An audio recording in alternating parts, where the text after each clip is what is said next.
Assalamualaikum warahmatullahi wabarakatuh. Waalaikumsalam warahmatullahi wabarakatuh. Alhamdulillah wa syukurillah. Wassalatu wassalamu ala rasulillah Sayyidina wa maulana Muhammad wa ala alihi wa sahbihi wa man wala. Amma ba'du. Segala puji hanya bagi Allah pemelihara seluruh alam. Salawat dan salam bagi Nabi Agung Muhammad SAW dan seluruh sanak keluarga serta para sahabat dan pengikutnya hingga akhir zaman. Segala puji bagi Allah yang Maha Kuasa, yang Maha Mengetahui, Maha Bijaksana, Maha Pemurah, Maha Pengasih. Tuhan yang menurunkan Al-Quranul Karim kepada Rasulullah SAW yang diutus membawa agama dan jalan yang lurus. Salawat dan salam semoga senantiasa mengalir kepada penutup risalah, pembimbing umat dari kesesatan dan Rasul termulia yang dianugerahi kitab termulia Muhammad SAW, Nabi yang umi. Kepada seluruh Bapak, Ibu jemaah yang telah hadir dan mengikuti kajian melalui Zoom ataupun live streaming di YouTube, kami ucapkan terima kasih dan selamat bergabung kembali pada kajian teosofi virtual pada pagi hari ini. Bersyukur kita dapat berjumpa lagi dengan guru kita dan jamaah semuanya dalam keadaan sehat walafiat untuk mendengarkan kelanjutan kajian hikmah dari guru kita, Profesor Dr. Ki Haji Nasaruddin Umar MA, yang alhamdulillah telah bergabung dengan kita di pagi hari yang cerah ini. Izinkan saya mengucapkan salam kepada beliau. Assalamualaikum warahmatullahi wabarakatuh. Selamat pagi, Prof.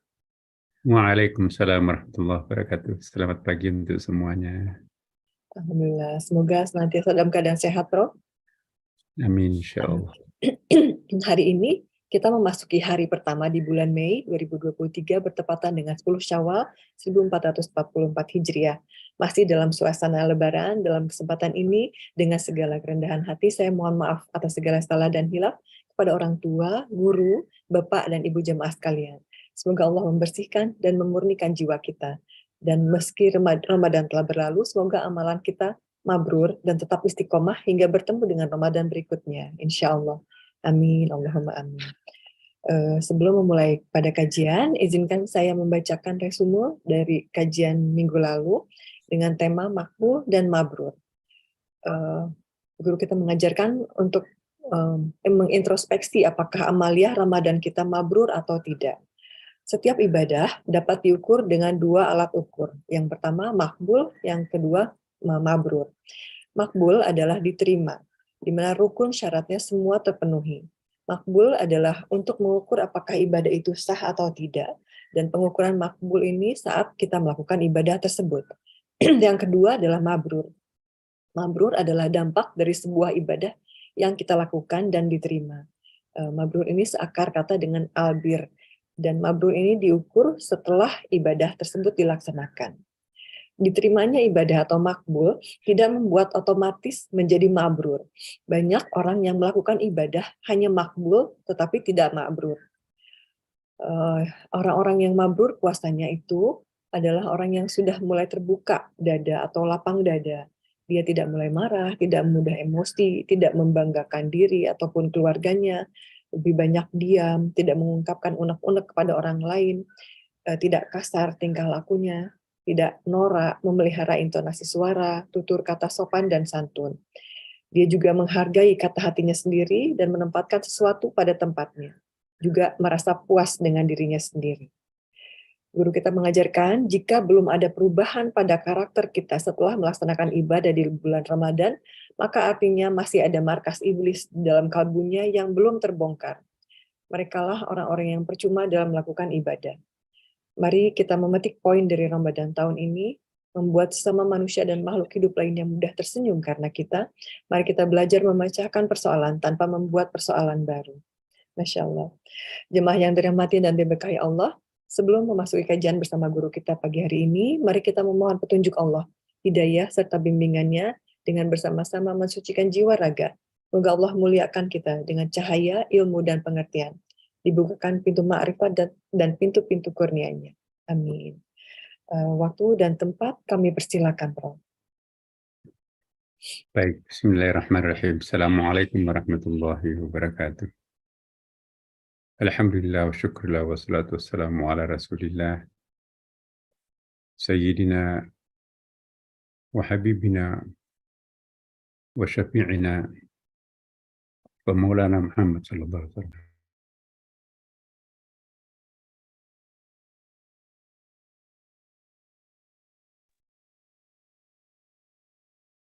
Yang saya muliakan para guru kita yang hadir di dalam Zoom ini, yang saya hormati teman-teman semuanya. Di sini hadir beberapa panutan kita sebetulnya. Semoga Allah memanjangkan umurnya, memberkahi perjalanan hidupnya, disolehkan keturunannya. Sini hadir Bunda kita, Bu Tati Ismet, yang mewakafkan putri-putrinya menjadi moderator, ya. Mbak Putih dengan Dr. Nita, dan juga di sini Prof. Salman dan para senior kita yang lain, banyak sekali di sini.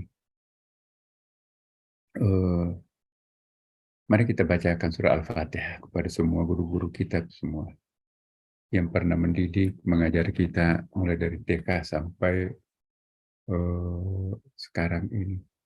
Semoga mereka semuanya yang mendahului kita dan yang masih hidup diberikan pengampunan, kedekatan diri dengan Allah Subhanahu wa taala. Ala hadhihi niyyah wa ala kulli niyatin salih wa ila hadratil Mustafa Nabi sallallahu alaihi wasallam wa khususan ala ustadzina Al-Fatihah. A'udzubillahi minasyaitonir rajim. Alhamdulillahirabbil alamin arrahmanir rahim.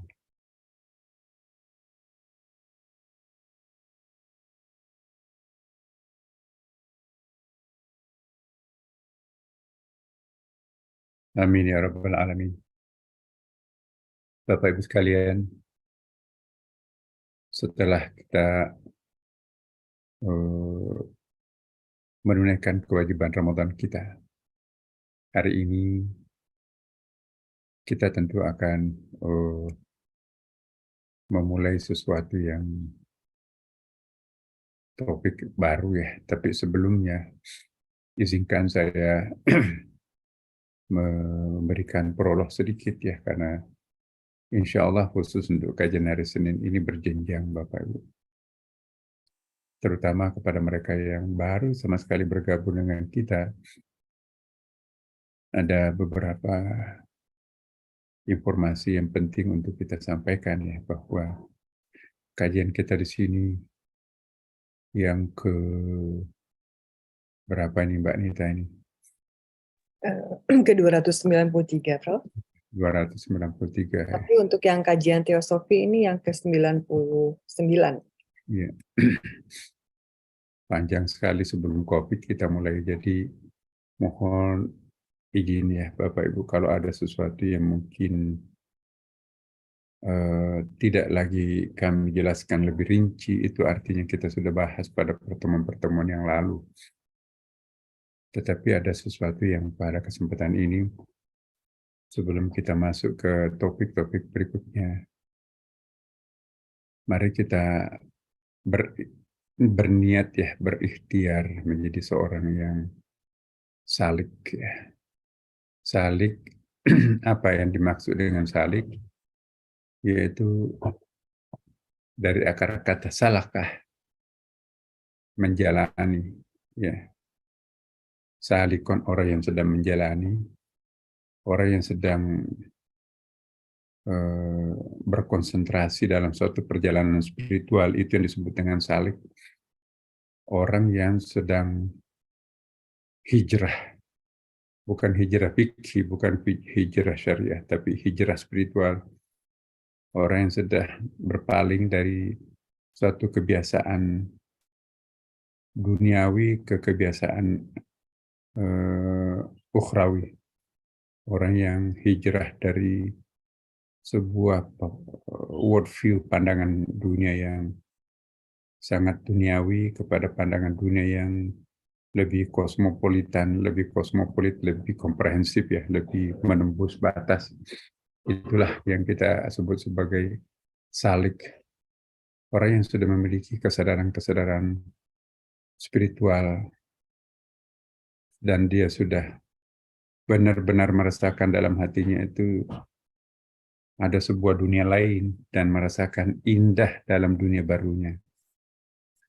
Selama kita masih terjebak di dalam sebuah dunia yang konvensional, ukuran kepuasannya kepuasan lahiriah. Dia pakai baju baru, tas baru, sandal baru, sepatu baru, mobil baru, ya mewah, branded,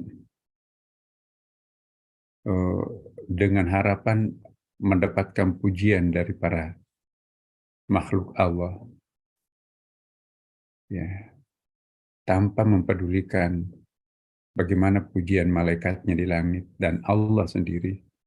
Maka itu gaya hidup lama. Ketika hati kita sudah mulai berpaling hijrah dari suasana kepuasan sensorial. Kepuasan sensorial itu kepuasan lahiriah, Bapak Ibu. Kepuasan mata lahiriahnya, senang dikagumi orang. Pada saat menampilkan penampilannya sangat-sangat indah, mewah, bagus, perfect. Wah, bangga lah. Ya, sangat menikmati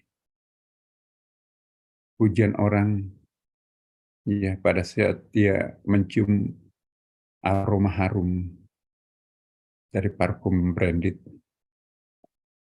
Wah, sangat puas mendengarkan lantunan suara-suara yang merdu yang diperdengarkan kepada orang lain. Jadi semua anggota badannya itu dipersembahkan untuk mendapatkan pujian makhluk, tidak untuk mendapatkan pujian langit, apalagi Allah Subhanahu wa Ta'ala. Kita harus berani hijrah secara spiritual. Hijrah spiritual itu lebih penting, lebih utama, bahkan lebih substansial daripada hijrah secara sensorial yang sifatnya fisik. Nggak berjilbab, tiba-tiba jilbab. Waduh, luar biasa. Bahkan cadar. Tapi hatinya masih suka dendam. Pikirannya masih negatif thinking kepada orang lain. Dia sendiri yang benar, orang lain salah. Itu belum menjilbabkan hatinya. Belum menjilbabkan pikirannya. Baru menjilbabkan anggota badannya. Padahal dalam bahasa Quran, libasut taqwa, pakaian ketakwaan itu lebih penting. Tapi memang kita juga harus menganggap itu pentingnya sama ya, standarnya. Maka itu Bapak Ibu sekalian, mari kita mengukur, menakar kondisi batin kita yang kita miliki saat ini dengan ya mencoba untuk melakukan summary dari beberapa buku-buku tasawuf ya Bapak Ibu. Mudah-mudahan semakin dekat tanda-tanda ini kepada kita semuanya. Karena salik itu memang penempuh jalan rahasia menuju Tuhan. Bukan lagi menempuh jalan protokol. Bukan lagi jalan tikus, tapi penempuh jalan setapak menuju Allah Subhanahu wa Ta'ala. Jalan potong kompas. Di mana-mana macet kan sekarang Bapak Ibu. Kita mau ke puncak. Macet. Ada yang nawar-nawarin, Pak, jangan di sini Pak, kita buka tutupnya itu sampai jam berapa kita nggak tahu. Selama masih mengalir orang mau ke Jakarta, kita nggak dibukakan naik ke puncak nih. Aku tunjukkan ada jalan tikus. Insya Allah nggak sampai 1 jam nyampe ke puncak pas. Ya, aku kawal. Ya memang harus ada pengawalnya, kalau nggak malah tambah jauh.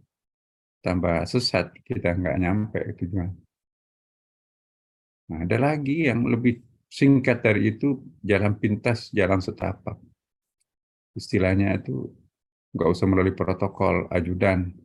Lewat pintu belakang dia, masuk ke main house-nya, ke ruang utama, bahkan ruangan belakang, ruangan privatnya orang itu namanya salik penempuh jalan pendek, jalan pintas menuju Tuhan. Tentu ini cepat nyampainya dan tentu ini lebih asyik.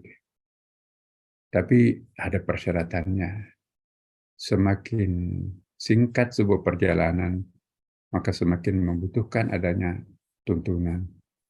Karena itu Bapak Ibu sekalian, izinkan saya menyampaikan summary dari beberapa buku yang saya baca dan juga saya sering dapat dari guru-guru saya.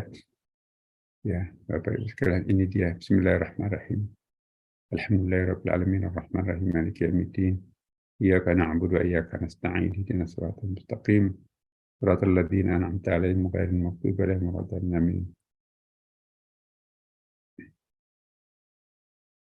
Jadi kita ingin melihat diri kita di sini. Bagaimana menjadi seorang salik, Bapak Ibu lihat.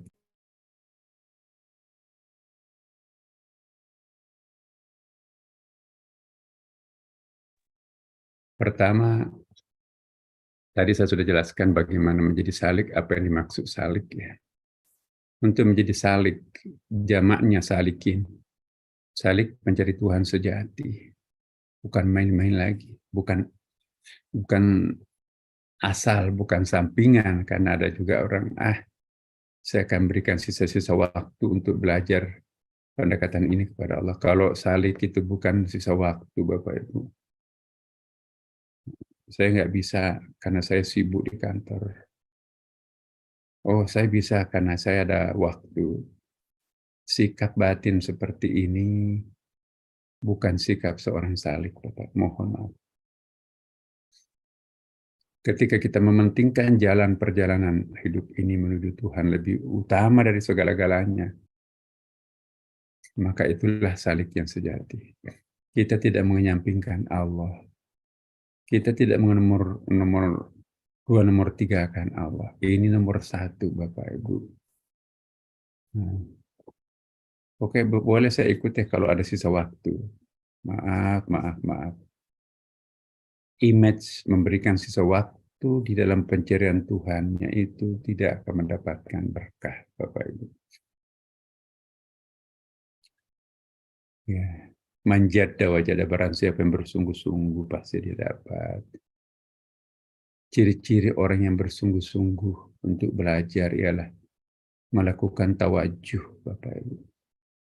Apa yang dimaksud tawajuh dengan gurunya, siapapun gurunya. Jadi selama kita masih di belakang layar, ya, tidak mau berhadapan dengan guru, ya, kan sekarang ada online, ada offline, ada langsung, ya. Paling bagus itu sesungguhnya adalah bertawajuh online, kalau tidak offline. Tapi ya lumayan kalau masih memperlihatkan nama-namanya tanpa wajahnya. Jadi jika berkah akan kita peroleh, usahakan semaksimal mungkin. Karena kita masih dalam suasana offline, minimum Bapak Ibu menampilkan wajahnya, ya, tawajuhnya supaya nanti kita saling mendoakan. Bagaimana kita bisa mendoakan secara khusyuk? Bagaimana kita bisa saling mendoakan khusyuk kalau hanya sebuah nama kita tidak tahu wajahnya seperti apa? Maka itu khusus untuk pengajian kita di sini, Bapak Ibu. Kita tidak ingin dapat follower banyak. Ada orang sampai ribuan, 2.000, 3.000, 5.000, no, Bapak Ibu. Kalau kita mau membuka secara open-minded nih, ya mungkin bisa lebih banyak daripada sekarang, tapi kita tidak perlu.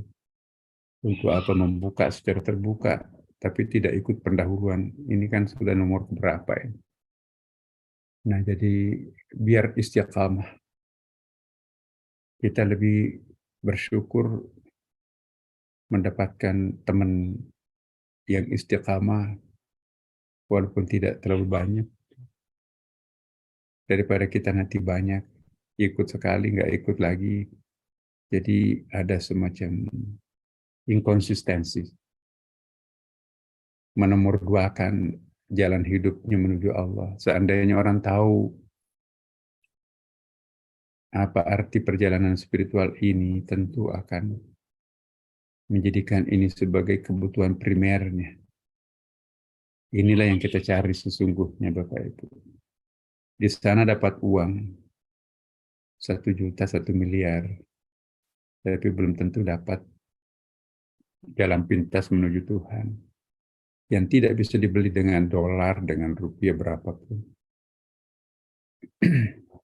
Bagaimana menjadi seorang salik? Untuk menjadi salik pencari Tuhan yang sejati, diperlukan penyiapan diri, ada isti'adad. Ya. Isti'adad itu kesiapan diri ya, untuk menjalani sebuah kehidupan baru. Apa itu? Pertama adalah meluhurkan niat dan tujuan kita. Benar-benar kita ingin memohon ridha Allah dalam mengikuti kajian-kajian seperti ini. Ya. Meluhurkan, mensucikan niat kita, ya Allah. Ini pilihan hidup saya yang paling penting. Ya. Semoga apa yang kami cari, kami bisa dapat petunjuknya, jalannya menuju ke kebenaran.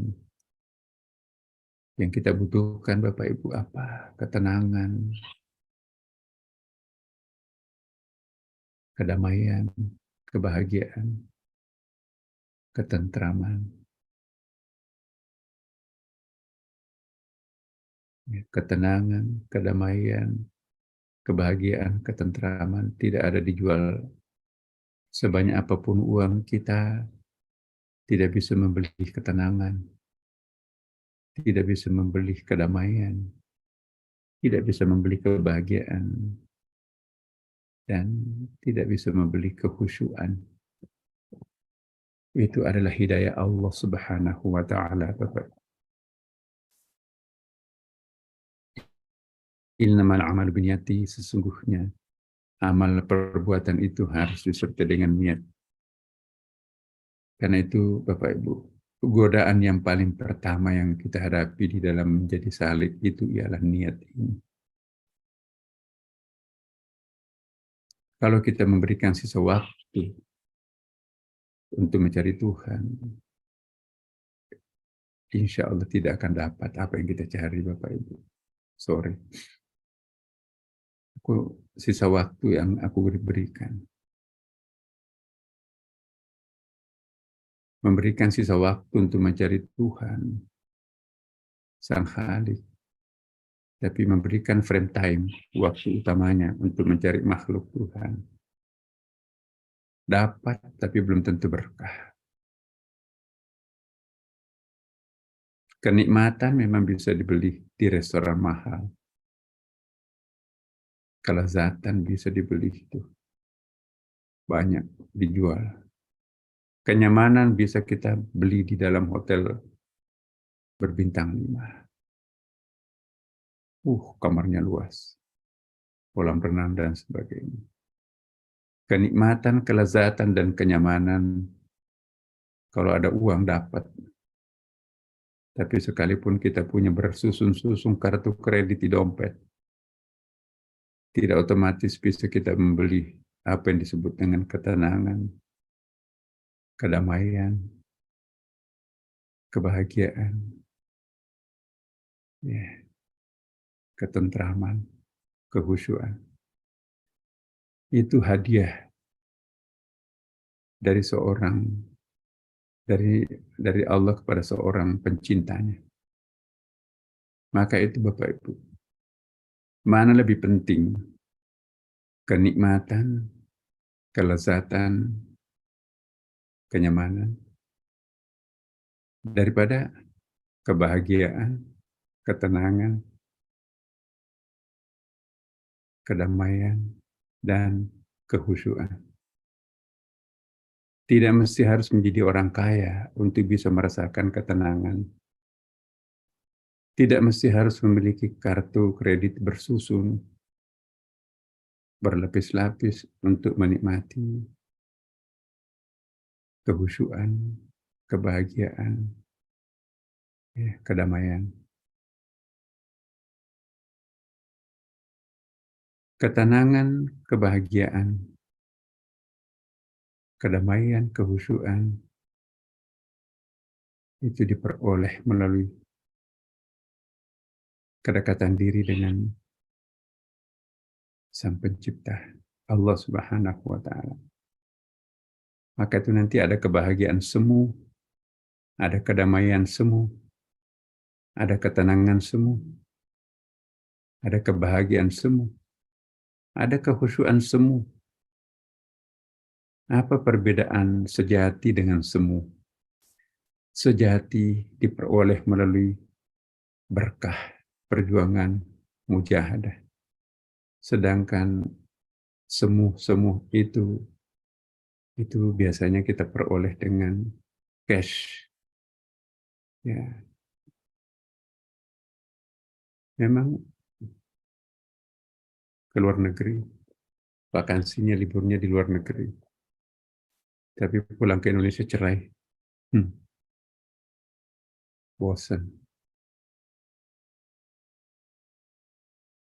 Kebahagiaan sensorial itu membosankan Bapak Ibu. Tapi kebahagiaan batin itu tidak akan pernah membosankan. Pernah nggak Bapak Ibu bosan sholat? Bosan puasa? Bosan ngaji? Enggak. Karena itu mari kita meluhurkan niat kita. Ya. Hanya dengan niat ingin menemukan Allah dengan sejujurnya, ya Allah. Ya. Inna salati wa nusuki wa mahyaya wa mamati lillahi rabbil alamin. Sesungguhnya salatku, ibadahku, hidupku, dan matiku hanya untuk Engkau ya Allah. Untuk Allah loh. Bukan untuk surga. Bukan untuk dapat jabatan. Bukan untuk punya jodoh. Bukan untuk rumah, kendaraan mewah. No. Ambil itu makhluk semuanya. Biar aku bahagia di dalam pelukan Sang Khalik. Itu motonya para salikin. Tapi ironi, justru yang mendapatkan semuanya ialah yang memiliki Sang Khalik. Bukan hanya memiliki semuanya, tapi memiliki berkah semuanya. Tapi yang banyak uangnya, tidak tenang tuh. Dikejar oleh KPK, kejaksaan, polisi. Ya, dikejar-kejar oleh perampok, pencopet. Bumi ini seperti sempit bagi mereka yang tidak punya Tuhan. Begitu melihat orang berewok, wah ini mau menyandra anak saya nih. Hati-hati loh. Begitu melihat polisi, debar-debar jantungnya. Jangan-jangan ketahuan praktek bisnis saya nih. Begitu melihat KPK di TV, jantungnya berdenyut cepat. Gak ada kebahagiaan kan Bapak Ibu? Iya. Itu tikus mati di lumbung padi.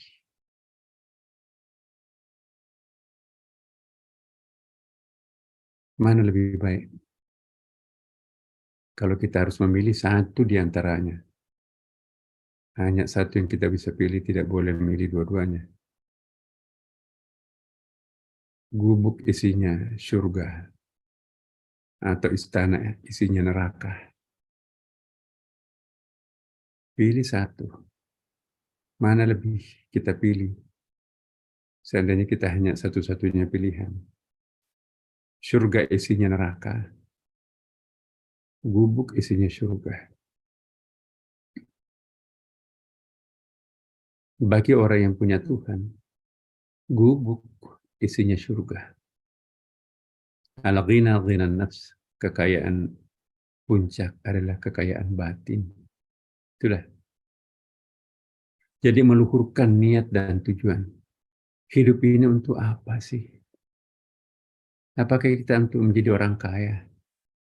Apakah hidup ini untuk menjadi pejabat tinggi? Apakah hidup ini untuk memamerkan rumah mewah kita, kursi tamu kita, tas mewah kita, baju yang branded kita? Apakah hidup ini akan memamerkan kecantikan istri, ketampanan suami? Bangga tuh dipuji istrinya cantik banget. Pulang ke rumah makan hati dia. Tampan banget suaminya, tapi penuh KDRT. Istana penuh KDRT. Apa? Jadi itu mungkin akan ada yang milih pulangkan saja ke rumah orang tuaku. Gubuk di sana, istana di sini. Tapi aku merasakan keakraban di dalam gubuk itu. Aku merasakan neraka di istana ini. Coba.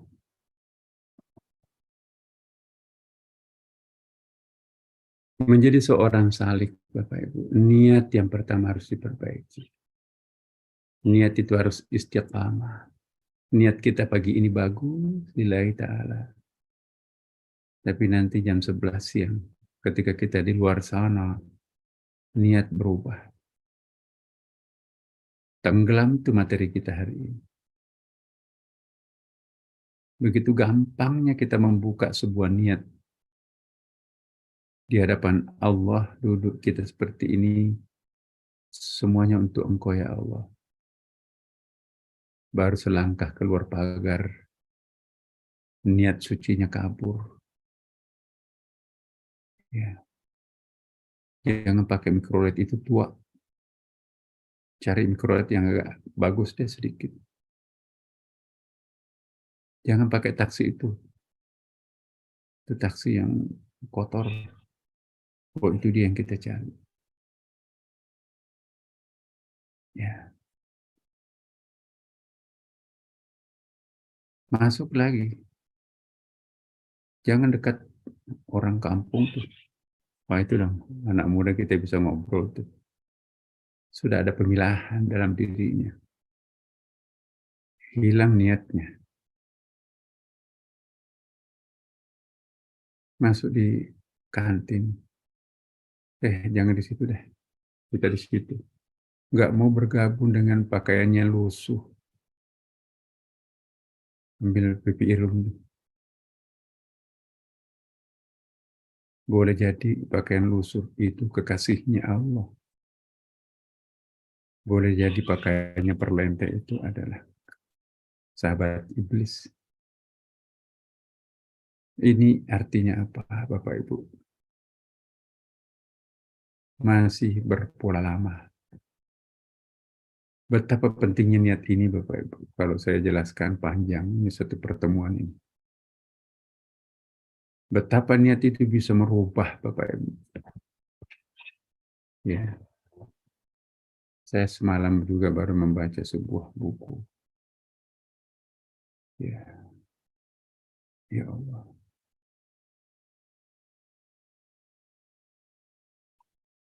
Jadi kalau kita niatnya bagus, ya. Diceritakan ada seorang ulama, ada syekh besar. Mau tadabbur alam nih ceritanya. Kita jangan terlalu banyak. Cukup berempat, bertiga. Tapi pikiran kita, perasaan kita tertuju kepada Allah. Nah, begitu masuk di dalam sebuah hutan, dia tidak menyaksikan hutan, Bapak Ibu. pohon-pohon itu hidup. Memang makhluk hidup, tapi dia lebih hidup daripada aslinya. Seolah-olah menyapa, selamat datang. Semua pepohonan tersenyum, melambai-lambai, Assalamualaikum. Ya Khalilullah, wahai sahabat Allah. Ya. Binatang, burung-burung pun juga pada melirik dia. Ada yang berkicau, ada tiba-tiba berhenti. Dan merubah bunyinya burung-burung itu. Seolah-olah merasakan Assalamualaikum. Ya, merinding tuh. Seorang murid baru, ya Allah. Setiap hari aku lewat di kebun ini, di hutan ini, tapi nggak pernah aku menyaksikan seperti ini. Tapi bersama Syekh, kok bisa ya? Pohon ini bersuara, pohon ini menyapa, merinding benar. Ya Allah, kok bisa? Assalamualaikum. Assalamualaikum. Dia seperti mendengar tanpa melalui gendang telinga. Dia seperti diucapin selawat. Memang ada hadis Nabi kan. Seluruh pohon yang kita lewati pada saat kita menuju ke masjid untuk salat berjemaah lillahi ta'ala, itu berselawat terhadap kita. Assalamualaikum. Keselamatan kalian, wahai hamba. Jadi itu bahasanya pohon ketika menyaksikan seseorang. Hanya karena kita tidak terbiasa mengaktifkan suasana batin kita, maka kita tidak mendengarkan, tidak merasakan energi salam yang dipanjatkan oleh pepohonan itu. Nabi mendemonstrasikan, Bapak Ibu. Nah,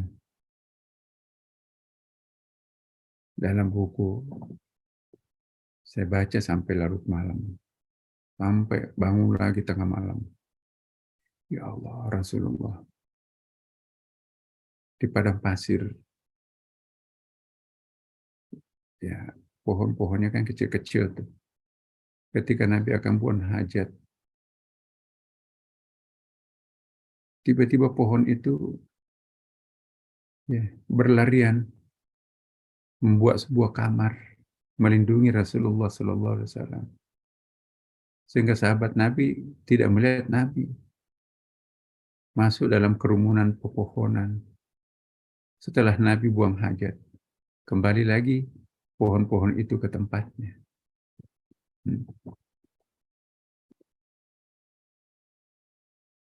Rabi'ah Adawiyah di pinggir sebuah hutan belantara. Dia menyaksikan betapa binatang-binatang buas itu bersiul, bernyanyi, menari-nari di hadapannya. Semuanya tersenyum lebar. Nah, ada unta, ada kambing, ada harimau, ada ular kobra. Pada itu kamu musuhan satu sama lain. Tapi di hadapan Rabi'ah Adawiyah dia menari-nari. Ya, harimau dengan mangsanya ketawa, bercanda bersama dengan mangsanya. Tidak ada rasa takut antara satu sama lain. Kenapa? Karena dia menghibur seorang kekasih Allah. Burung-burung liar bernyanyi bersiul-siul, ikut berpesta di pinggir. Dan Rabi'ah Adawiyah menikmati tarian dan nyanyian burung, suara-suara binatang, pepohonan yang sedang melambai-lambai itu.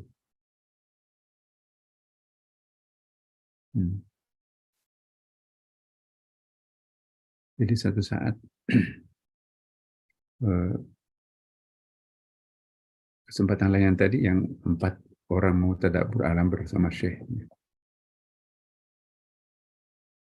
Tiba-tiba datang 2 orang mau bergabung.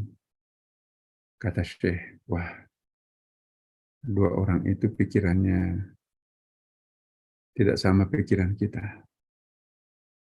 Pikirannya dunia. pikirannya fisik, biologis, materi itu akan merusak pemandangan kita di sini. Begitu dua orang itu bergabung, langsung pohon itu diam seperti pohon biasa. Langsung burung itu menjadi burung biasa. Ya. Langsung rumput-rumput itu menjadi rumput biasa.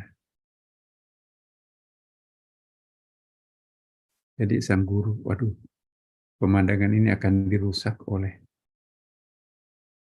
pendatang baru itu. Dua orang pendatang baru mungkin tidak pernah mendapatkan prolog tadabbur alam itu.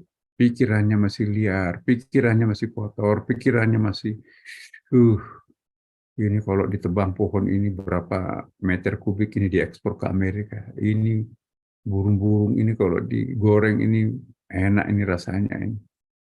Wah, ini singkong ini kalau dibakar enak ini. Oh, ini kalau dipindahkan ke rumah ini bagus nih. Ya, ini kalau ditangkap itu disangkarkan pasti enak. Itu di dalam pikirannya. Jadi tiba-tiba menjadi pohon biasa, tiba-tiba menjadi burung biasa, tiba-tiba menjadi alam-alam biasa. Tapi ketika kita berada dalam suasana godly itu apa itu ya?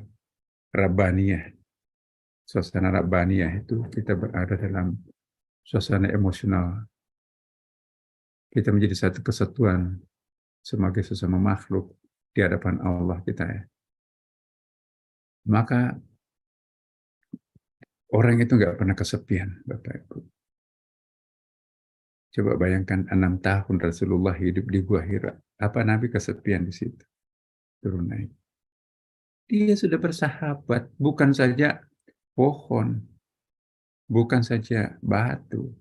Kan tidak ada benda mati kan? Wa in min syai'in illa yusabbih bihamdihi walakin la ta'lamuna tasbihahum. Itu ayat loh. Tidak ada sesuatu apapun melainkan semuanya bertasbih kepada Allah. Coba tengah malam Nabi bertasbih dengan batu, gunung, langit, termasuk jin. Jadi Nabi itu menjadi imamul jin, imamnya para jin juga. Ya. Nabi berada di tengah komunitas saleh. Gunung tidak pernah berdosa. Batu-batu tidak pernah khianat kepada Allah.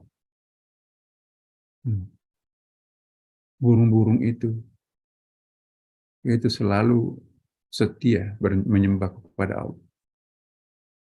Serangga malam, kalau kita tadabbur alam kan Bapak Ibu, tiba-tiba ada suara serangga di puncak.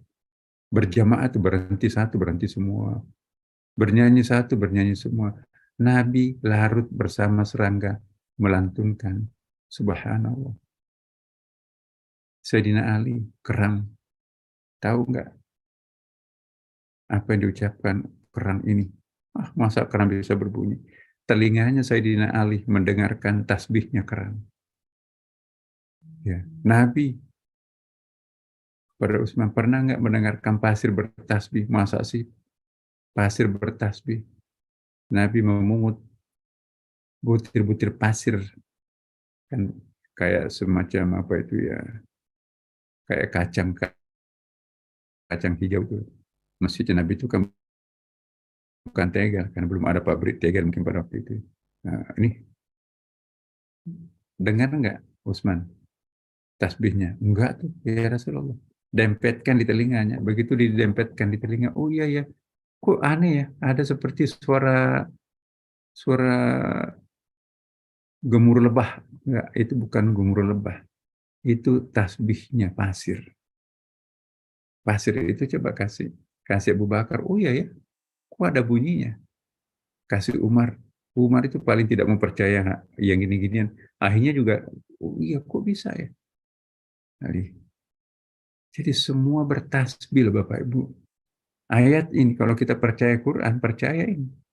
Wa in min syai'in, tidak ada suatu apapun illa yusabbihu bihamdihi, melainkan bertasbih dan memuji Tuhan. Walakin la ta'lamun tasbihahum, hanya kalian yang tidak bisa memahami tasbihnya mereka. Tapi kalau kita paham bahasanya burung, ya, bahasanya semut, bahasanya pohon, bahasanya batu, bahasanya tanah, semuanya itu bertasbih kepada Allah. Benar apa yang dikatakan, wa in min syai'in illa yusabbih bihamdihi walakin la ta'lamuna tasbihahum.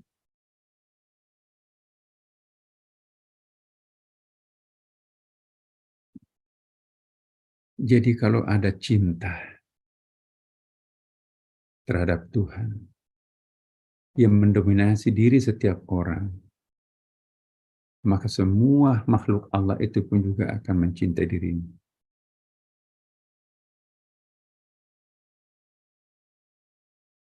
Tidak heran kan kalau para wali dulu itu berjalan di atas air, tiba-tiba air itu membeku kayak salju, sehingga tidak basah sarungnya, celananya, gamisnya para syekh yang berjalan di atas air itu. Kenapa tidak tenggelam? Karena air itu tiba-tiba membeku seperti bekunya salju. Bisa naik mobil kan di atas danau air itu ya, kalau musim beku. Bisa terbang. Seperti terbangnya sahabatnya Nabi Yusuf dalam Al-Quran. Tiba-tiba ada sebuah benua lain. Apa kata besi? Tidak mungkin aku akan melukai sahabatku dan sahabat Tuhanku ketika Nabi Daud itu ombak. Kebal tuh.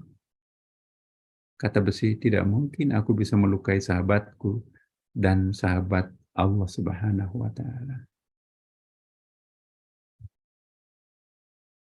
Ketika Nabi Ibrahim dilontarkan ke gunung api unggun yang raksasa itu oleh Raja Namrud, apa kata api? Tidak mungkin aku bisa melukai, membakar kekasih Tuhanku dan kekasihku sendiri. Selembar benang bajunya pun tidak termakan api. Tinggal bara api, Nabi Ibrahim berjalan di atas bara api tanpa ada rasa panas sedikit pun sambil makan buah pisang. Namrud yang menonton di kejauhan udah mandi keringat kepanasan. Jadi bukan api yang membakar, Allah yang membakar. Bukan besi yang melukai, Allah yang melukai. Ketika Nabi Yunus dilentarkan ke tengah laut samudra, diperebutkan oleh para ikan paus, ikan hiu. Aku tidak mungkin membiarkan sahabat Tuhanku, sahabatku, tenggelam di wilayah kerajaanku, ditelan oleh ikan hiu. Ikan hiu kedua menelan lagi ikan yang kedua. Ikan ketiga menelan lagi yang ketiga itu. Satu persatu batuk, muntah lagi, sisa energi, oksigen, sampai di pantai. Lalu Nabi Yunus diselamatkan oleh orang-orang di pantai. Ya. Apa kata mereka? Tidak mungkin kami akan menelantarkan sahabat Tuhanku, sahabatku. Hanya orang yang tidak beriman, Bapak Ibu, yang menganggap bahwa alam semesta ini tidak ada relasinya secara spiritual dengan dirinya sendiri.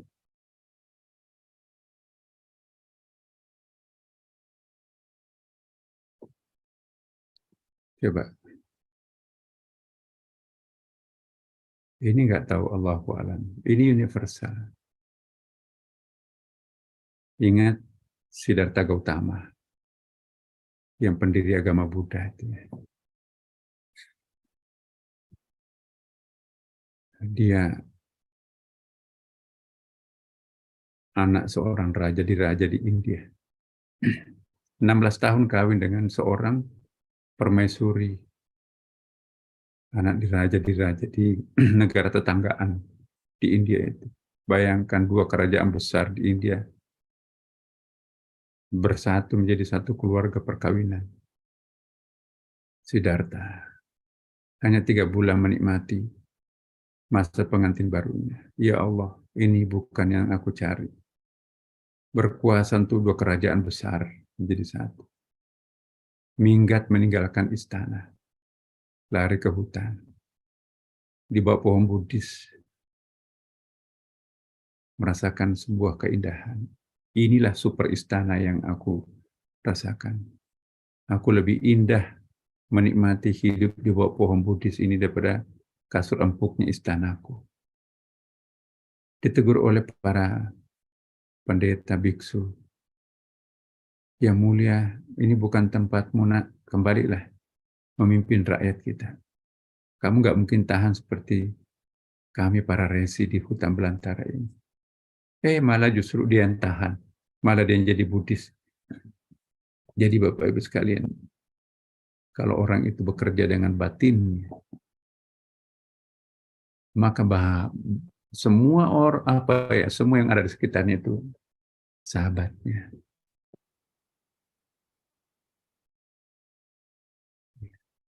Kita pernah bertadabur alam, bagi yang pernah ikut. Believe or not, itu ada keanehan, ada keajaiban. Itu nggak ada apa-apanya Bapak Ibu. Kulit-kulit arinya saja yang kita rasakan, itu kita nggak dapat. Tapi itu pun juga Bapak Ibu banyak yang surprise. Kok bisa ya? Kembang itu seperti memberikan pesan, kenapa semut itu, kenapa pohon itu, kenapa? Ya, ingat sharing kita kan Bapak Ibu, yang pernah ikut tadabbur alam. Kenapa pohon itu menyampaikan bisikan terhadap aku? Kenapa ikan-ikan itu seperti berhenti dan mengucapkan salam terhadap aku?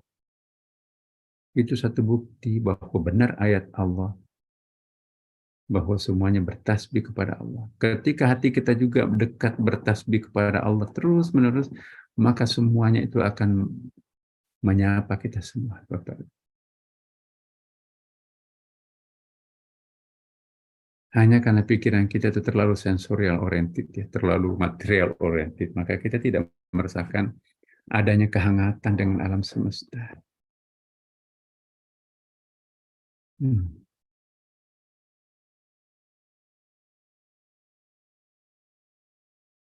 Yang punya mukjizat keajaiban itu bukan hanya para nabi, Bapak Ibu. Ada karamah untuk para wali dan orang dekatnya Allah. Nabi Rasul memang jangan bercita-cita jadi Nabi Rasul. Itu prerogatifnya Allah dan khatamun nubuwwah wal mursalin. Setelah Nabi Rasulullah Muhammad SAW wafat, tidak akan pernah ada lagi Rasul, tidak akan pernah ada lagi Nabi. Tetapi wali, waliullah tidak akan pernah tertutup sampai akhir masa.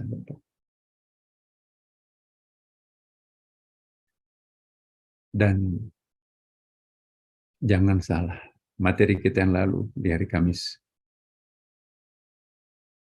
Wali itu lebih dekat duluan kepada Allah daripada Nabi dan Rasul. Tidak mungkin orang itu menjadi Nabi tanpa terlebih dahulu harus menjadi wali. Dan tidak mungkin seorang menjadi Rasul tanpa terlebih dahulu menjadi seorang Nabi. Jadi wali dulu. Baru di antara para wali itu ditunjuk Allah untuk menjadi Nabi. Di antara ribuan Nabi itu ditunjuk Allah hanya 12 untuk menjadi Rasul. Jadi waliullah itu lebih luas. Dan wali itu tidak otomatis Nabi Rasul itu tidak otomatis lebih dekat dengan Allah dibandingkan dengan wali. Sorry. Itu saya Bapak Ibu. Al-Quran memberikan satu contoh. Ada orang yang bukan Nabi, bukan Rasul, tapi menjadi gurunya para Nabi, gurunya Rasul. Kalau percaya hadis, kalau percaya Quran, antara lain baca surah Al-Kahfi ayat 80, ayat 60 sampai 82 Bapak Ibu. Itu Allah menggambarkan ada sosok figur bukan nabi, bukan rasul, hanya wali. Milladunni ilman. Tapi menjadi gurunya orang cerdas, nabi cerdas, rasul cerdas, Nabi Musa. Nabi yang paling cerdas, Nabi Musa. Wa kallamallahu Musa taklima, kata Quran. Tapi masih harus diperintahkan berguru kepada seorang yang bukan nabi, bukan rasul. Itu Khidir. Nabi pun juga pernah didatangi oleh Khidir. Sampaikan salamku kepada Khidir. Itu bukan orang sembarangan yang Anda lihat. Itu dalam satu hadis, ada sahabat Nabi melapor, ya Rasulullah, aku menyaksikan seorang di pinggir kota Madinah itu, sholatnya aneh, menghadapnya ke pohon. Aku gak pernah melihat orang itu sebelumnya. Ciri-cirinya apa? Oh begini-begini, oh itu bukan orang sembarangan. Itulah Khidir. Kembali, sampaikan salam saya kepadanya. Aku tidak bisa menemunya karena saya ada janji. Itu melayani umat. Mohon didoakan agar aku bisa sukses menjalankan misi kenabian. Balik sahabat. Assalamualaikum. Ya Habiballah. Salamnya Rasulullah. Mohon didoakan sukses menjalankan misi kenabiannya. Tidak bisa menjumpai engkau karena ada janji. Nah, Khidir berdoa. Lalu hilang Khidirnya. Nah, inilah dia. Kalau kita hanya reason oriented, hanya masuk akal yang kita bisa percaya, kita nggak akan menikmati agama itu, Bapak Ibu. Makanya itu banyak sekali pilihan ayat. Ya ayyuhalladzina amanu, wahai orang yang beriman, kalau hanya orang reason oriented, akal-akal melulu, nggak mau percaya kalau nggak masuk akal, itu tidak dipanggil oleh Allah. Ya. Innallaha malaikatahu yusalluna 'alan nabi, sesungguhnya Allah dan para malaikatnya itu selalu bersilaturahim dengan nabi.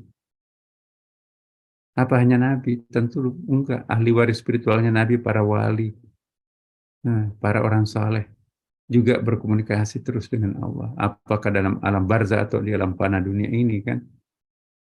Ya, enggak ada bagi orang-orang dekat dengan Tuhan, tidak ada perbedaan lagi antara alam fana dengan alam barzah. Ya. Alam barzah itu di bawah sini, Bapak Ibu. Kalau orang naik ke atas, nggak ada alam barzah, nggak ada alam fana, nggak ada alam akhirat. Tuhannya, Allah juga di dunia ini, Allah di kuburan itu, alam barzah itu, Allah di akhirat juga, dia semuanya sama kok. Di level paling bawah ada rahim ibu, alam arham. Ada dunia ini, alam fana. Mati, hidup dia di alam barzah. Dikumpul pada masyar itu alam akhirat. Tapi bagi para Rasulullah, para Nabi, dan para kekasih Tuhan yang lain, gak ada masalah. Itu hanya proses perjalanan panjang. Itu tempat transit aja. Transit pertama di alam rahim ibu. Transit kedua di dunia ini. Transit ketiganya itu di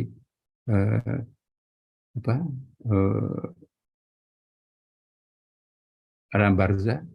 Akhir itu finishing kita 5 kan. Jadi kita dari alam arwah, sumbernya segala sumber, dari sirul asrar, secret of the secret, itu roh kita dari Allah kan. Kemudian transit ke dalam rahim ibu, tahap yang kedua. Transit yang ketiga di dunia ini, transit ke alam barzah yang keempat, kuburan. Nah, yang kelima adalah akhirat, makanya disebut akhirat. Maka itu jangan terkecoh menjalani hidup ini, Bapak Ibu. Mau ngaji salik, mau jadi salik, tapi sisa waktu, enggak lah Bapak Ibu. Niatkan, nanti ada darurat itu kan boleh minta izin kepada Allah, ya Allah. Aku tidak bisa bergabung lagi dengan sahabatku, saudaraku, para salikin yang lain. Karena aku harus keluar kota. Dan aku juga sebagai khalifah yang harus bertanggung jawab di bumi ini. Ya, ada janji murapat. Khalifah kan Jadi jangan mempertentangkan tugas khalifah dan tugas hamba. Ini ja'ilun fil ardi khalifah wa ma khalaqtul jinna wal insa illa liya'budun.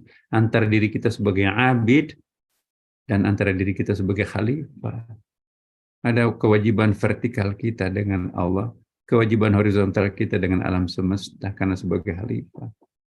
Jangan dipertentangkan, tapi disinkronisasikan. Jangan ada yang nomor satukan, nomor dua kan. Itu salah. Hablum minallah, hablum minan nas. Wa ba'u bighadabin minallah wa dhibat alaihim maskan. Dzalika bi annahum kanu yakfurun bi ayatillah wa yaqtuluna anbiya bighayri. Dzalika bima asaw kanu ya'tadun. Itu kalau orang-orang yang tidak mampu melakukan sinkronisasi seperti itu. Mari kita menyadarkan diri kita Bapak Ibu. Mari berniat ketika kita mandi, air ini siapa?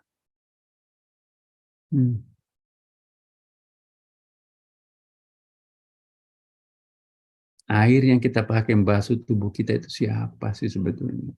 Apa? Allah mengatakan, wa ja'alna minal ma'i kulli syai'in hayy. Kami ciptakan segala sesuatu itu dari air.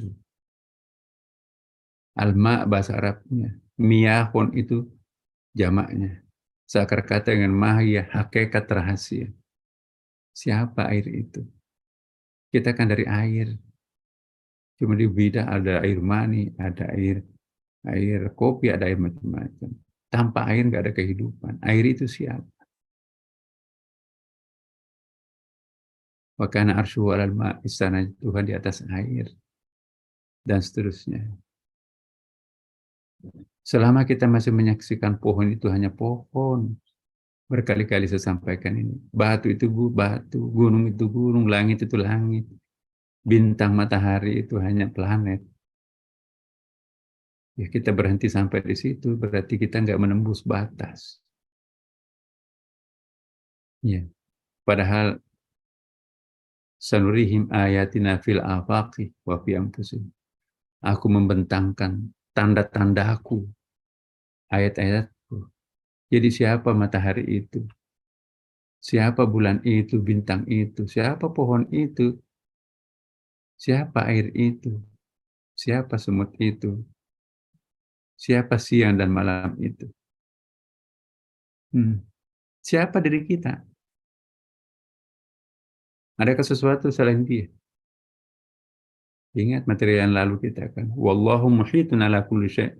Allah serba meliputi, mencakupi segala sesuatu. Tidak ada artinya kita bicara apapun tanpa bicara tentang Tuhan. Karena siapa semesta ini? Sebelum semesta itu menjadi alam semesta, sembunyi di mana? Dulu kan tidak ada. Alam semesta ini dari mana? Innalillah, dari Allah kan. Berarti ada kepada hakikatnya. Pohon itu siapa? Matahari itu siapa? Bulan itu siapa? Diri kita itu siapa? La mawujud illallah, tidak ada yang mewujud selain hanya dia. Dia semuanya kok.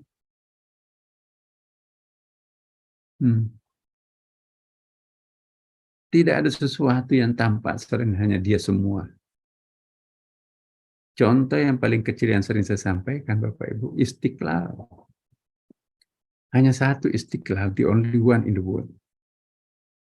Masuk ke dalam Istiqlal, ada tiangnya. Ada mimbar, ada mihrab, ada menaranya. Siapa itu semua? Itu Istiqlal.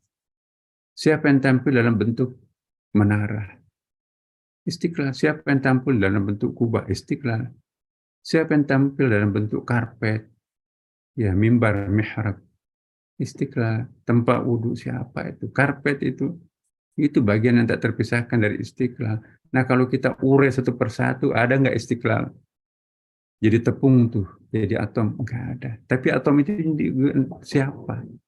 Semuanya dari mana? Nah, ketika kita sudah berpikir utuh komprehensif seperti ini, Bapak Ibu sekalian,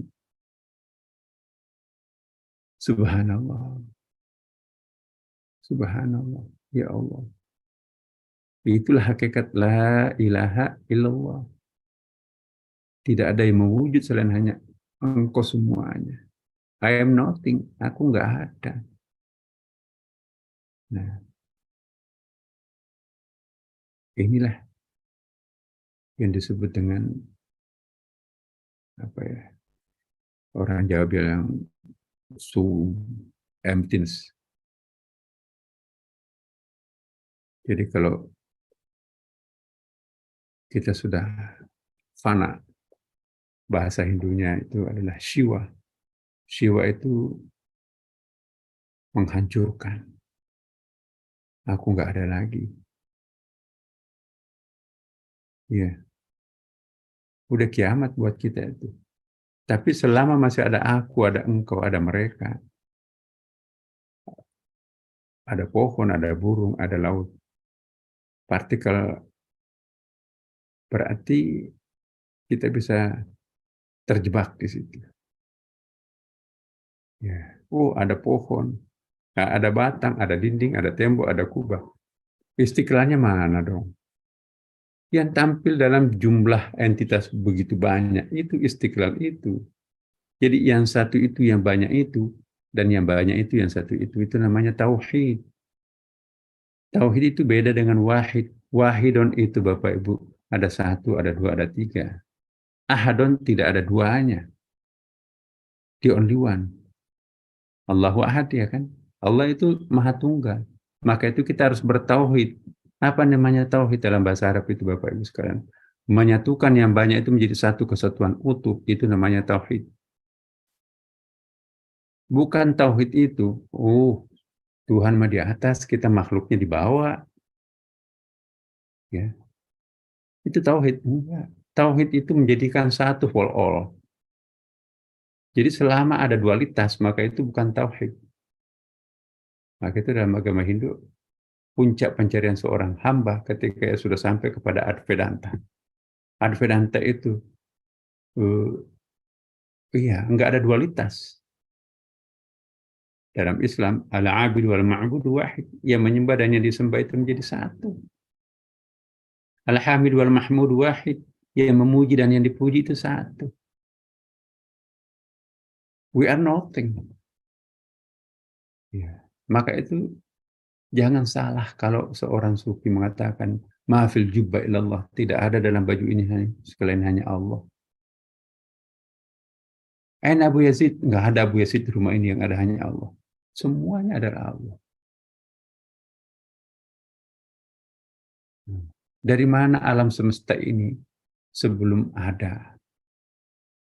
Tiarap di mana? Dari dirinya. Dengan demikian alam semesta ini siapa? Dengan demikian alam semesta ini perlu nggak kita hormati? Ini dia Bapak Ibu.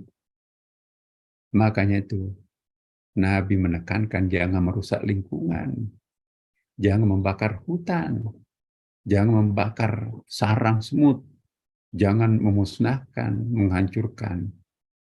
Sebab siapa yang kalian hancurkan itu? Ya. Minta izin dulu, bismillahirrahmanirrahim. Aku akan menyembelih kambing ini. Siapa kambing itu? Tapi kalau kita minta izin atas nama Allah, kita kan sebagai khalifah, wasakhalakum, kami tundukkan kepadamu manusia. Alam semesta ini untuk di-manage. Tapi jangan tusrifu, jangan melampaui batas. Kalau melampaui batas, itu melampaui kapasitas kita sebagai khalifah. Panjang pembicaraan kita Bapak Ibu.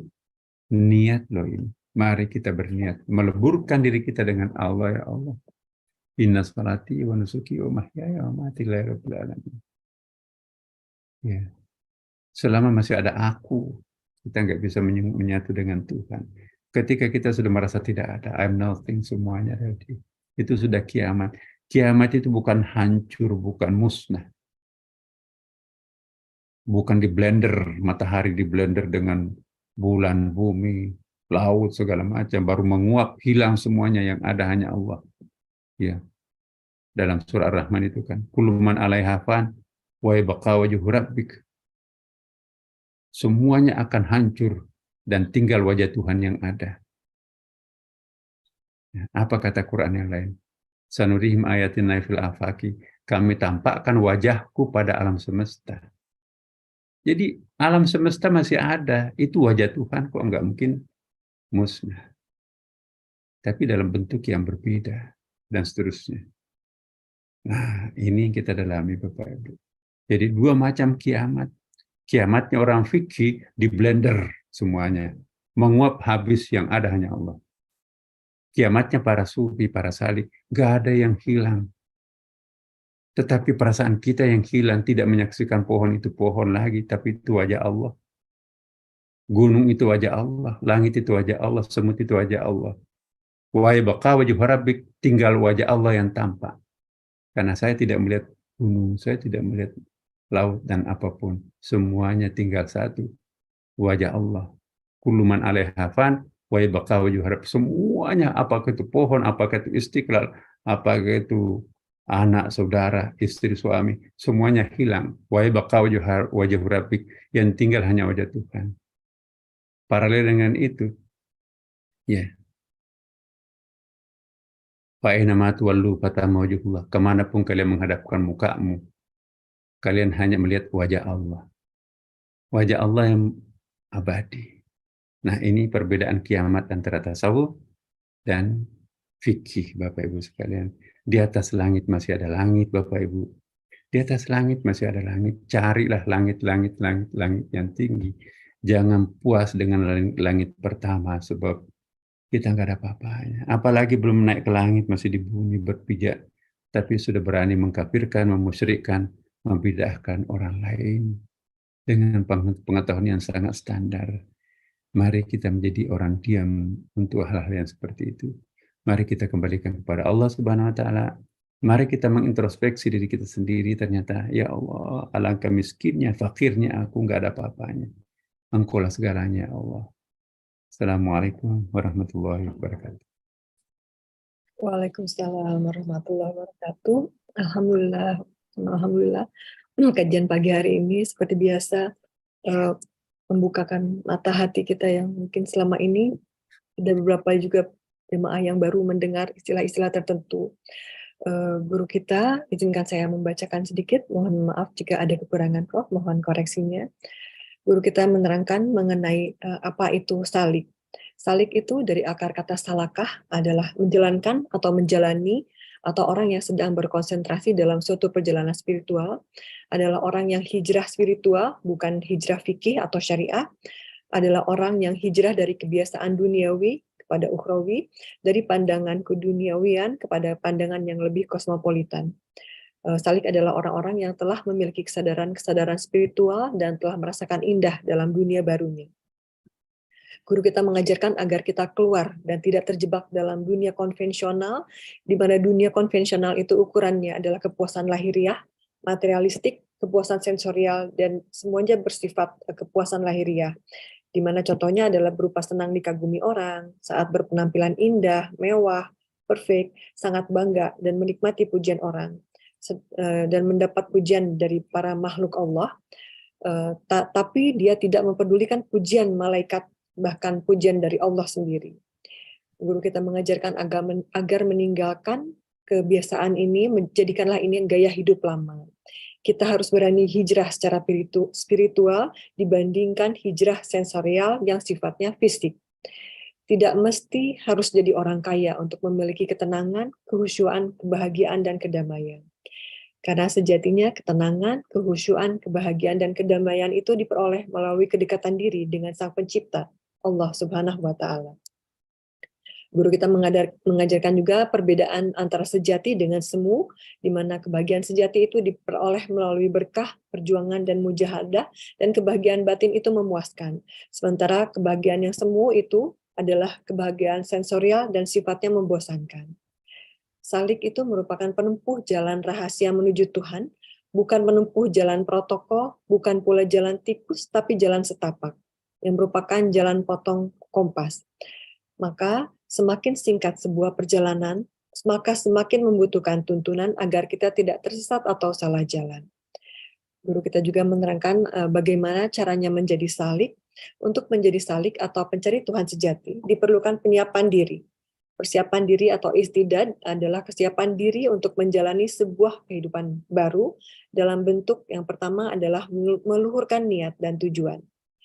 Niatkan ingin menemukan Allah dengan sejujurnya. Seperti yang dikatakan dalam setiap sholat kita, sesungguhnya sholatku, ibadahku, hidup, dan matiku hanya untuk Allah. Bukan untuk makhluknya seperti surga dan pahala-pahala lainnya. Godaan pertama untuk menjadi salik adalah niat. Kalau kita memberikan sisa waktu kita untuk mencari Tuhan, maka insya Allah kita tidak akan dapat. Dan kalau ada rasa cinta yang mendominasi dalam dirinya kepada Tuhan, maka seluruh makhluk akan mencintainya. Masya Allah, bagi Bapak dan Ibu yang mungkin terlambat atau baru mengikuti kajian ini, silakan kajian ini dapat didengarkan lagi rekamannya dari YouTube resmi guru kita di channel YouTube dengan akun Nasaruddin Umar Official. Izin Prof, sudah ada beberapa pertanyaan yang masuk, apakah masih bisa ditanyakan? Ya, silakan. Baik, pertama dari Bapak Mastur Hamas. Assalamualaikum warahmatullahi wabarakatuh. Prof, mohon pencerahan makna maksud pengertian perkataan ahli hakikat Syekh Imam Abdullah bin Ahmad Baswedan, nahnu asukutu wal hawa al mutakalim.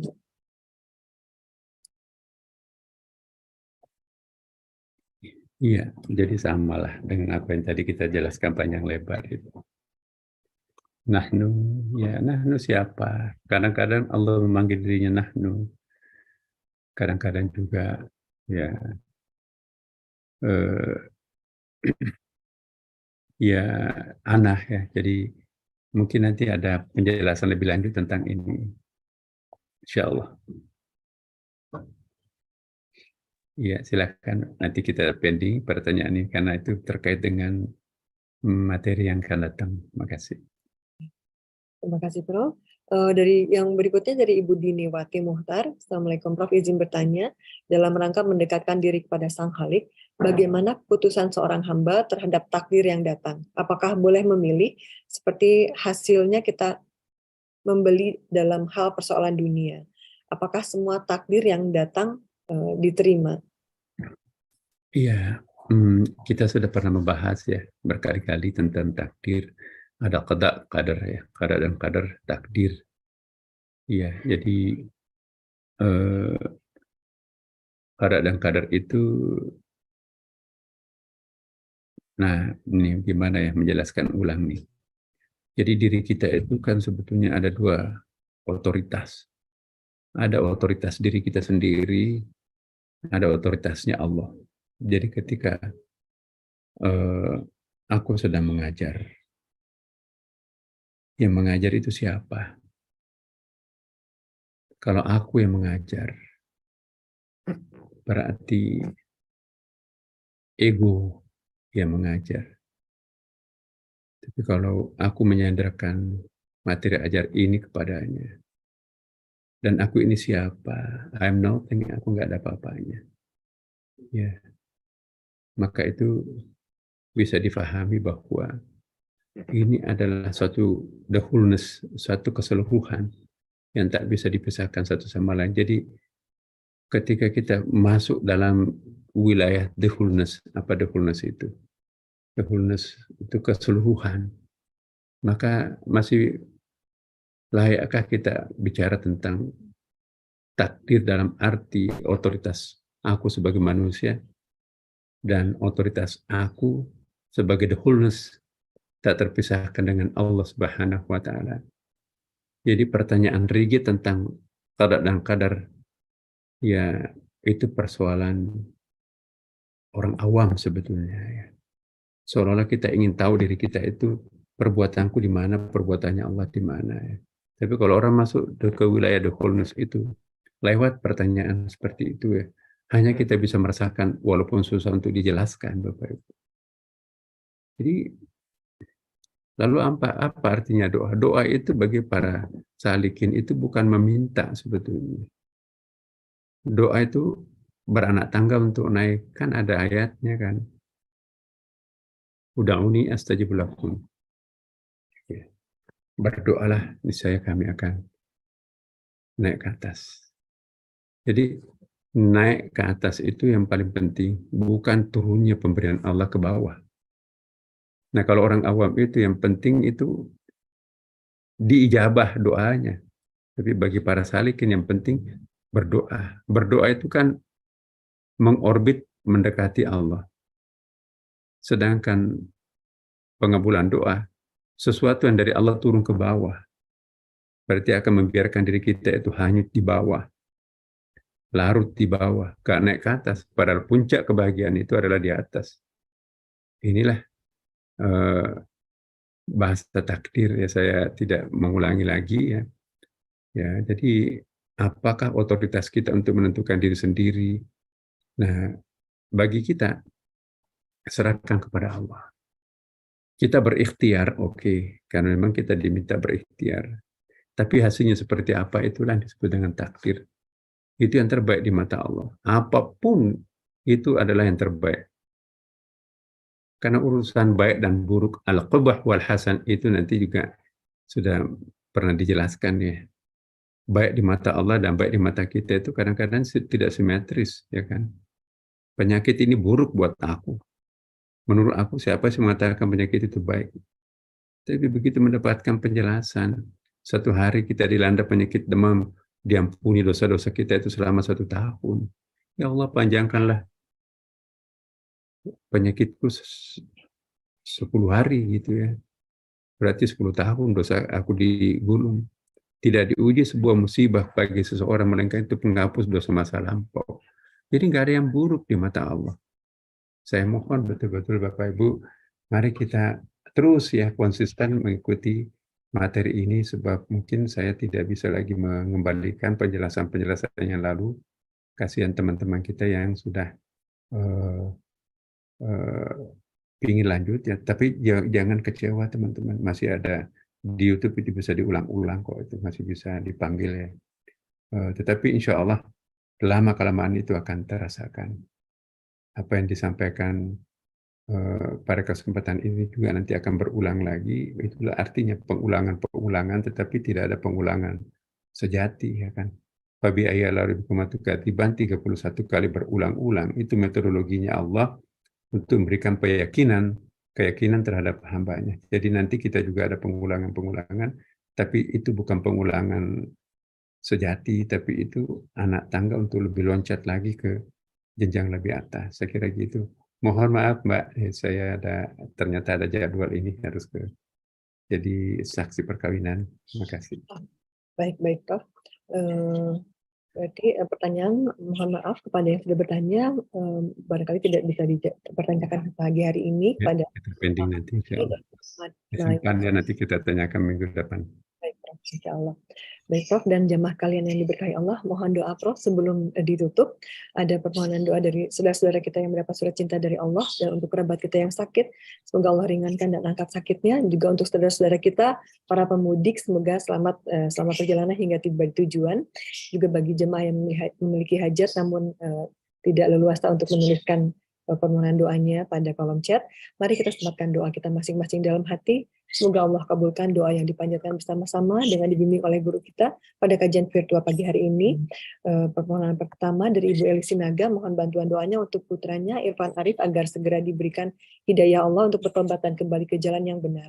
Lalu dari Ananda Ahmad Fikri, mohon doa untuk keluarganya Bapak Beni Syahrial yang sedang menuju ke perjalanan ke Malaysia dalam rangka pengobatan Adinda Basyasah maupun Ananda Davin Sabil Rizkullah, semoga lancar selama sampai tujuan. Untuk adik ponakannya Adinda Asila Jasmine Nedina bin Ari Faluti di Pontianak, semoga menjadi anak yang soleh, amin. Berita duka dari Bapak Aan Sabdo, mohon doa atas berpulangnya almarhumah Bule Lakmini yang meninggal hari Minggu 30 April di Rumah Sakit Sari Asih Tangerang. Dari Ibu Megaruli, mohon doakan putranya Surya Prabowo agar diberi hidayah, ditunjukkan kepada jalan yang lurus dan benar, kembali kepada fitrahnya, amin. Dari Ibu Nur Aziza Ali, mohon doa untuk putranya Tazkiyah Auliah dan Azhara Nabila, semoga selalu diberikan hidayah untuk istiqomah dalam iman dan Islam. Lalu dari Ibu Dewi Anggraini, mohon doanya untuk jamaah kita Dr. Popi yang sedang dirawat di Rumah Sakit Budi Jaya, semoga pulih dan sehat kembali. Mohon bimbingan doanya, Prof. Baik. على صاحب الحجة الفاتحة. أعوذ بالله من الشيطان الرجيم. بسم الله الرحمن الرحيم. الحمد لله رب العالمين الرحمن الرحيم مالك يوم الدين إياك نعبد وإياك نستعين اهدنا الصراط المستقيم صراط الذين أنعمت عليهم غير المغضوب عليهم ولا الضالين آمين آمين يا رب العالمين. اللهم إنا نسألك سلامة في الدين وعافية في الجسد وزيادة في العلم وبركة في الرزق وتوبة قبل الموت ورحمة عند الموت ومغفرة بعد الموت. اللهم هون علينا في سكرات الموت ونجاة من النار والخزي. اللهم اغفر لهم وارحمهم وعافهم واعف عنهم واكرم نزلهم ووسع مدخلهم واغسلهم بالماء والثلج ونقي من الذنوب كما ينقى الثوب الأبيض من الدنس. اللهم إنا نسألك الهدى والتقى والعفاف والغنى وخصوصا على جماعتنا هذا يا الله. اللهم إنا نستعينك ونستهديك ونستغفرك ونتوب إليك ونؤمن بك ونتوكل عليك ونثني عليك الخير كله ونشكرك ولا نكفر. اللهم إياك نعبد ولك نصلي ونسجد وإليك نسجد نرجو رحمتك ونخشى عذابك إن عذابك الجد بالكفار ملحق. اللهم إنا نعوذ بك من علم لا ينفع وقلب لا يخشى. اللهم رب ارحمهما كما ربونا صغارا.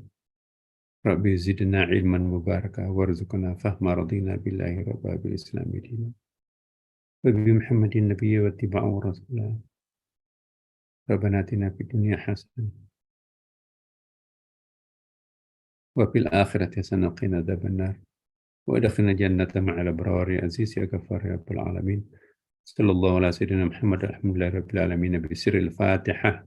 أعوذ بالله من الشيطان الرجيم. بسم الله الرحمن الرحيم. الحمد لله رب العالمين الرحمن الرحيم مالك يوم الدين إياك نعبد وإياك نستعين اهدنا الصراط المستقيم صراط الذين أنعمت عليهم غير المغضوب عليهم ولا الضالين. السلام عليكم ورحمة الله وبركاته. Waalaikumsalam warahmatullahi wabarakatuh. Alhamdulillah wa syukurillah, dengan ditutup doa oleh guru kita, berakhir pula kajian pagi hari ini. Jazakallahu khairan. Terima kasih pada narasumber kajian pagi hari ini, guru kita, Profesor Dr. Kiai Haji Nasaruddin Umar MA. Pada guru, seluruh Bapak Ibu jemaah, saya Anita mewakili seluruh tim di belakang layar. Kami mohon maaf atas segala kekurangan. Untuk jemaah seluruhnya, selamat beraktivitas kembali di bulan Syawal ini, dimulai dengan suasana batin, niat, dan semangat yang luhur dan lurus hanya untuk menemukan Allah. Amin. Izinkan kami menutup kajian pagi hari ini. Alhamdulillah kama yang bagi jalil wajhika. Subhanakallahumma wa bihamdika nasyhadu alla ilaha illa anta nastaghfiruka wa atubu ilaik. Wabillahi taufiq wal hidayah. Wassalamualaikum warahmatullahi wabarakatuh. Waalaikumsalam warahmatullahi wabarakatuh. Waalaikumsalam warahmatullahi wabarakatuh. Alhamdulillah, alhamdulillah. Alhamdulillah. Dokter Oh, makasih banyak. Maaf lahir batin, Dokter Nita, alhamdulillah. Maaf lahir batin. Ya. batin. Semuanya mohon maaf lahir batin. Prof. Mir.